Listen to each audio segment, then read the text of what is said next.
Noi abbiamo molti lavoratori, facciamo circa 2500 patti di servizio l'anno tra Chioggia, Cona e Cavarzere, il comune di competenza del CP di Chioggia,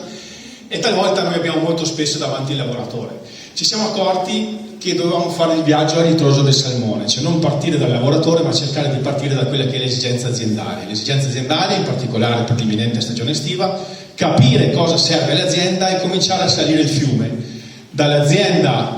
non si va direttamente al lavoratore, ma si va alla formazione professionale, si va all'inserimento lavorativo. Ecco che siamo ospiti di ENAIP e ringrazio il direttore Cicigoi per il terzo anno di seguito. Quindi le esigenze formative per capire di dare all'azienda non il classico corso generico, ma ciò che veramente serve all'azienda per essere competitiva nel mercato del lavoro turistico, ma nel mercato del lavoro in generale. Due osservazioni. La prima, il mercato del lavoro sta cambiando molto negli ultimi anni. Se pensate dal punto di vista della demografia, cioè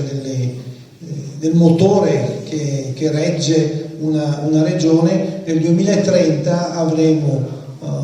nell'età lavorativa 15-45 anni quasi 400.000 persone in meno in Veneto. Fortunatamente tra i 45 e i 65 ce ne sono altri, per cui alla fine il saldo negativo sarà di 150.000 persone in meno di persone in età lavorativa. Quindi vuol dire che faremo fatica a trovare le persone che servono alle imprese, quindi dobbiamo essere molto più attenti nel curare tutte le persone che sono alla ricerca del lavoro e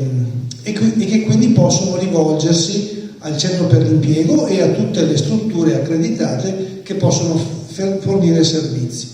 La Regione Veneto fa tante iniziative, la Regione Virtuosa in questi ultimi giorni, in questi ultimi tempi avete sentito parlare sicuramente molto di più di Olimpiadi, Paralimpiadi, molto anche di caos, insomma delle polemiche magari che ci sono state. Per fortuna è andato tutto bene e vedremo poi i risultati nei prossimi anni della Legacy. In verità la Regione Veneto investe molto e mentre venivo su, tra l'altro, così posso tranquillizzare anche il dottor Barone, stavo controllando una possibile delibera della prossima giunta sui 49 milioni dei gol, insomma, che va a rifinanziare, anzi a rimodulare quello che è l'investimento, perché proprio perché siamo capaci di avere una struttura così efficiente e una regione che su questo riesce a guardare avanti nella programmazione anche dei fondi PNRR e dei fondi europei, siamo non solo i migliori nell'utilizzo, ma veniamo anche premiati, e quindi questo ha potuto fare una rimodulazione allungando anche i tempi e quindi andando incontro al lavoratore. Il lavoratore, come diceva il dottor Barone, oggi non è solo chi cerca lavoro, c'è chi esce dal lavoro per ovvi motivi, c'è chi magari ha necessità invece di una formazione, quindi di un upskilling, quindi di aumentare e di avere un aggiornamento. Insomma, il mondo del lavoro è cambiato, non è solo la crisi aziendale, come si diceva prima il tasso di disoccupazione è molto basso, ciò non significa che tutti i lavoratori stanno bene. Oggi questo è uno dei tanti incontri, come diceva prima anche Nicola Boscolo Becchi, che ringrazio, e ringrazio naturalmente, visto che siamo insomma qui al caldo e non fuori in mezzo alla nebbia, ENAIP per quanto riguarda il dottor Cicigoi, che è qui, che come diceva ci siamo visti qualche giorno fa a Jesolo sull'ITS del turismo. È uno degli incontri che serve proprio per far mettere in rete quelle che sono le aziende private che hanno delle necessità e il mondo del lavoro, che oggi ha una minore, diciamo, quantità di persone che vanno alla ricerca del lavoro, ma dove il lavoro richiede una qualità maggiore. Allora, se è vero, come diceva prima dei numeri, che mancano molte persone, diciamo, nel mondo del lavoro e non si riesce a coprire tutta l'esigenza, le aziende aumentano magari la qualità del servizio diminuendo determinati servizi, lo vediamo nei ristoranti con i turni che magari vengono qualche volta in meno, piuttosto che magari i servizi degli alberghi dove vengono tagliati alcuni servizi, ma quei servizi invece che rimangono richiedono una qualità maggiore, e quella qualità maggiore è rappresentata da voi, che oggi siete stati selezionati insieme a tante altre persone per fare incontrare le aziende che poi naturalmente vi parleranno, e questa è un'opportunità che per Regione Veneto è un modello virtuoso, perché non fa perdere tempo al lavoratore, non fa perdere tempo alle aziende, e soprattutto penso che a differenza di un mondo che rischia di essere una foresta a volte e anche pericolosa,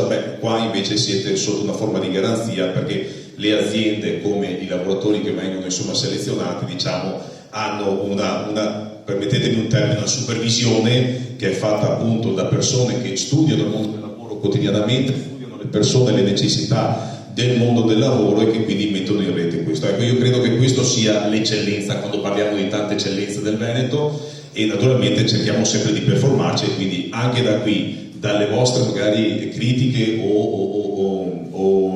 consigli, e anche da quelli della parte delle aziende, il modello verrà sempre migliorato di più, in modo da cercare di trovare le migliori persone, associarle alle migliori aziende, per rendere naturalmente in Veneto un servizio di qualità, non solo in termini di turismo. Oggi parliamo di questo nella prevalenza, vedo alcune aziende insomma che hanno nomi ben specifici, ma lo cerchiamo di fare su tutti i fronti, perché soprattutto il mondo dell'artigianato, il mondo dell'industria, il mondo dell'entroterra rispetto alla costa insomma ha necessità maggiori, e anche su quello naturalmente Veneto Lavoro è in prima linea. Quindi auguri e in bocca al lupo a tutti voi, e insomma penso che questo sia una grande opportunità, e ringrazio ancora una volta Veneto Lavoro ed Enaip per essere sempre in prima linea su questo. Buon lavoro!